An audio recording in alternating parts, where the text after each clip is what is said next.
Foundation and welcome to your virtual Essex Schools Day video. Now, us lot at the Woodland Foundation, we work hard to get young people like yourselves out into nature. Now, we do this because one, it's really good for our minds and being out in nature can actually make us happy. But we also do this so that we can care and protect the natural world. Now, to care and protect the natural world, we need to learn about it. And we're doing a little bit of that today, aren't we, Claire? We sure are. So what we've done today is we've created a nature table. So you can do this really easily at school. Each of you would just go out with your family, with your friends, maybe not by yourself, bring an adult with you, and collect some items from nature that you think are quite interesting. So it might be that you haven't seen them before, you know a bit of information about them, and then you'll decide over your teacher, you'll bring them into school, and you'll set out a certain table for each of your items. Now, we've decided to group our items into little sections. We've got a woodland section here, we've got a seaside section, and then we've got a mischievous section with different animal bones and things like that we'll tell you about in a second. Now, some things to make it a bit easier for you might like to have some wildlife guides. So we've got our one here on grass and habitats, we've got one on British wildlife, we've got one here on insects. So if you have anything like that at school or at home, they might help you to identify some of the items. So we're going to start with our woodland section. And the first natural items that we have are a conker and a sweet chestnut. Now, our conkers actually go on a horse chestnut tree as opposed to a conker tree. But our sweet chestnuts, they grow on a sweet chestnut tree, which is much easier to remember. But you can eat a sweet chestnut. You might have seen them roasted, but you most definitely can't eat a conker. That's very good to know. Right, so here we have a hazelnut. Now these are a firm favourite of squirrels and also mice, and you can actually tell who's been eating them because squirrels will smash them up, whereas mice will just nibble a little hole. So that's a good thing to look out for if you see any of these. And we've also got some hornbeam nuts, which you can actually see where the mouse has chewed a really nice circular hole in the side of the nut so we could eat the inside. And here we have some acorns, but they're quite funky looking. Do you know what happened to them, Terry? They do look very funky. Now, it's actually a wasp, and these are called oak galls. And a type of wasp called a gall wasp, there's many different species, has laid its egg inside the acorn. The grub has appeared inside the acorn and made the acorn grow really weird, which is why they look kind of crazy. Never seen any like that before, so they're quite a fun thing to find.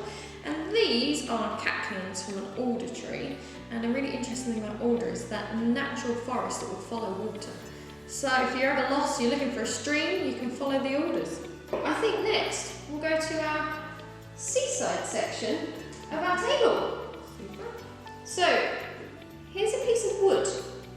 Now this is a piece of driftwood because it has come in on the sea. Now driftwood is kind of really fun to find at the beach. Often that piece of wood has been washing around in the waves, different beaches, and can travel thousands and thousands of miles from where that tree was originally growing. Okay, and here we have a cuttlefish bone. Now these are quite fun to touch, they're quite rough. This one's dried out, so this would be the backbone of a cuttlefish. Now, if you're really lucky and you're walking on a beach, you might be lucky enough to find a shark tooth. But you have to keep your eyes peeled and looking very carefully. Now, there are some beaches around the UK which are really good for finding fossils and shark's teeth. So, if you ever want to find a very old fossil, have a Google and find the closest place to you that's got a good beach for fossils and shark's teeth, because I think that's my favourite. Now we're going to have a look at our insects, and we've been collecting these for a while, so we've found some really cool ones. Now this one is a stag beetle. So this is actually the largest insect that we have here in the UK. You see on the front he has these amazing jaws called mandibles, which the males use to fight. He has massive wings, which also means he can fly. And the larvae live in rotting wood, and they can live there for up to 7 years before emerging as a full stag beetle. 7 years is a really long time, and it's not the only invertebrate that spends a long time in its form as just a baby. So this is a dragonfly larva. Now this is from an emperor dragonfly. That's the biggest dragonfly in the UK. Now they also can spend up to 7 years living under the water, because that's where they start their life. Now they are really cool predators underwater. They eat pretty much anything else that's smaller than themselves. And another really fun fact that I'd like to tell you is that to propel themselves through the water really, really fast, they breathe through their mouth and then they breathe out their bum and shoot through the water. Now, should we move on to our skulls? I think that's a good idea. Right, so we start with these two. So now you'll see these two skulls are very, very different in shape and size. Now, this one is the skull of a fox. You see it's very streamlined, it has quite small eyes and it has quite sharp pointy teeth. Whereas this one is the skull of a sheep. So you see it has much bigger eyes because it's on the lookout for foxes. So whereas foxes need to be able to look forward to see the sheep need big eyes to look all around to make sure there isn't anything sneaking up on them. And they have much blunter teeth, they're quite square, and that's because they're herbivores and they eat grass, and they need teeth for crushing grass, whereas these are more for meat. So we've got another prey species, which is our rabbit. Now, much like our sheep, it's got these huge eyes, so it can keep the lookout for our fox. Now, what's really fun about rabbits is a lot of people know that they've got 2 very long teeth at the front of their mouth, but they've actually got 4, because they've got a secret 2 teeth tucked behind. Fun fact for the day. Very good to know. Okay, and then this skull here is the skull of our badger.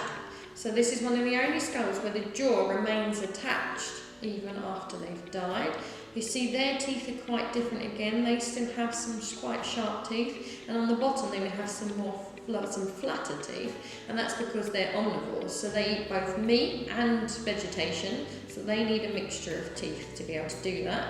And one really easy way to identify the badger skull is this crest along the back here. So if you see one of them out and about, that's a great find.